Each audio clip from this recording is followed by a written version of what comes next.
आप देख रहे हैं ENI live next generation media.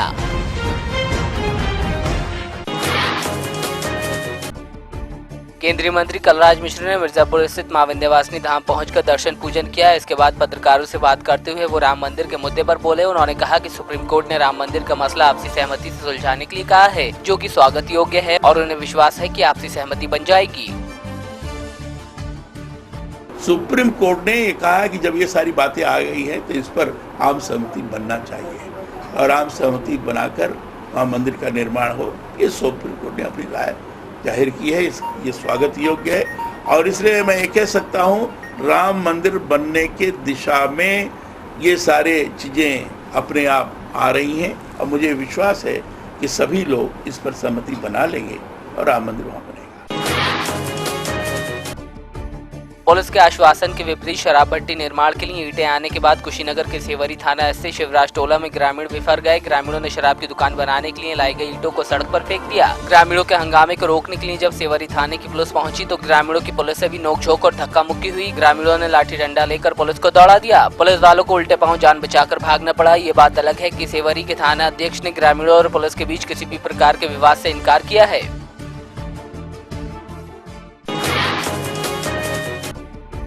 52 दिन बाद पेट्रोल पंप मालिक भारत भूषण की हत्या का पुलिस ने खुलासा किया है। पुलिस ने वारदात में शामिल 5 लोगों को गिरफ्तार किया। पुलिस की माने तो जमीनी विवाद और पैसे के लेन देन के चलते हत्या को अंजाम दिया गया। उधर बहुचर्चित हत्याकांड के खुलासे के बाद ग्रामीणों में खुशी की लहर है। मर्डर का खुलासा आज कोतवाली पुलिस और क्राइम ब्रांच की टीम ने किया है, जिसमें 2 शूटर पहले ही जेल में है दूसरे जनपद में, एक गाजीपुर में और एक जौनपुर में, और उसके षड्यंत्र में शामिल और उस पूरी प्लानिंग में शामिल बाकी 5 लोगों को पुलिस ने गिरफ्तार किया है और उनको आज जेल भेजा जा रहा है। ज़मीनी विवाद और जो पैसे को उधार पे देके उसका ब्याज वसूलने के वर्चस्व का जो सिंडिकेट है उसकी लड़ाई के चलते ये मर्डर हुआ। कादीपुर स्थित चतुर्भुज गांव के जंगल में आग लगने से अफरा तफरी मच गई। आग ने गांव के 3 घरों को अपनी चपेट में ले लिया। काफी देर बाद दमकल की गाड़ियां मौके पर पहुंची, जिसके बाद ग्रामीणों का पारा 7वें आसमान पर पहुंच गया। ग्रामीणों ने कादीपुर में ही दमकल की स्थापना किए जाने की मांग की है।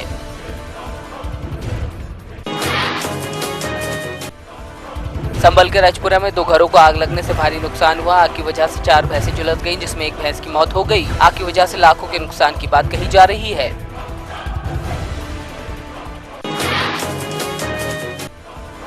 हमीरपुर में बोलेरो और ट्रक की आमने सामने भिड़ंत हो गई, जिसमें बोलेरो सवार एक शख्स की मौत हो गई तो वहीं दूसरे की हालत गंभीर होने के चलते उसे कानपुर रेफर किया गया है।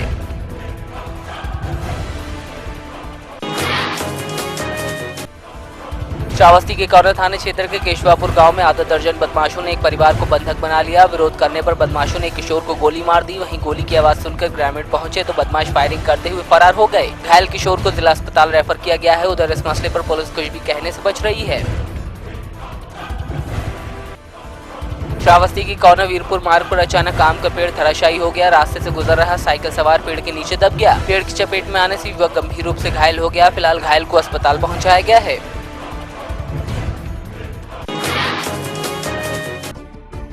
आगरा के छत्ता जीवनी मंडी स्थित बबलू अग्रवाल की मिल में तेल का खेल चल रहा था। 2 महीने पहले खाद्य विभाग ने तेल की मिल में मिलावट के चलते इसको सील किया था। बावजूद इसके यहाँ निरंतर सप्लाई की जा रही है, लेकिन प्रशासन सोया हुआ है। वहीं तेल के इस खेल की तस्वीरें कैमरे में कैद होने के बाद जब खाद्य अधिकारी से बात की गई तो उन्होंने कहा कि अगर ऐसा है तो कार्रवाई की जाएगी। उनके अनुसार उनके खिलाफ विधिक कार्रवाई की जाएगी।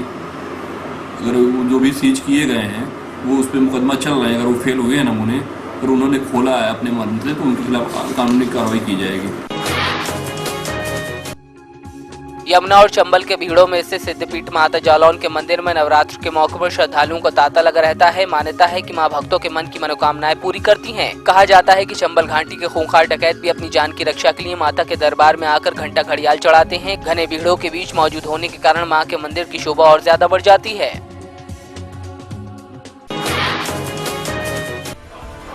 गुरदासपुर के बटाला में कुख्यात गैंगस्टर सुखबीर सिंह उर्फ लाला की कुछ लोगों ने सरेआम गोलियों से भूनकर हत्या कर दी। बताया जा रहा है गैंगस्टर सुखबीर सिंह हाल ही में जेल से जमानत पर रिहा होकर बाहर आया था। फिलहाल पुलिस मामले की जांच में जुटी है।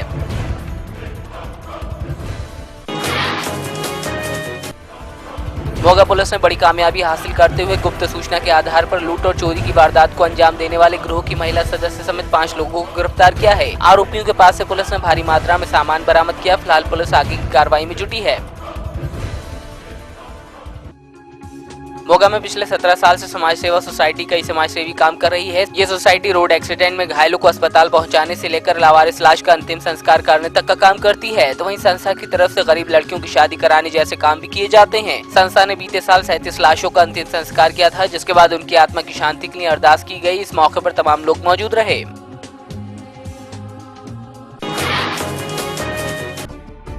उमरिया की बांधवगढ़ विधानसभा सीट पर उपचुनाव के चलते पथरहटा सेक्टर के ग्राम सलैया समेत निगहरी और घुलगोली में प्रदेश के मुख्यमंत्री शिवराज सिंह चौहान ने तूफानी दौरा किया। इस दौरान शिवराज सिंह चौहान ने अपनी सरकार के विकास कार्यों को गिनाया। उन्होंने कहा कि विधानसभा में विधेयक पास कर दिया गया है और अब किसी को भी बिना जमीन के नहीं रहने दिया जाएगा। तो उन्होंने कहा कि नाबालिग बच्चियों के साथ दुराचार करने वाले को सीधे फांसी देने का विधेयक पास कर केंद्र सरकार को अनुमोदन के लिए भेज दिया गया है।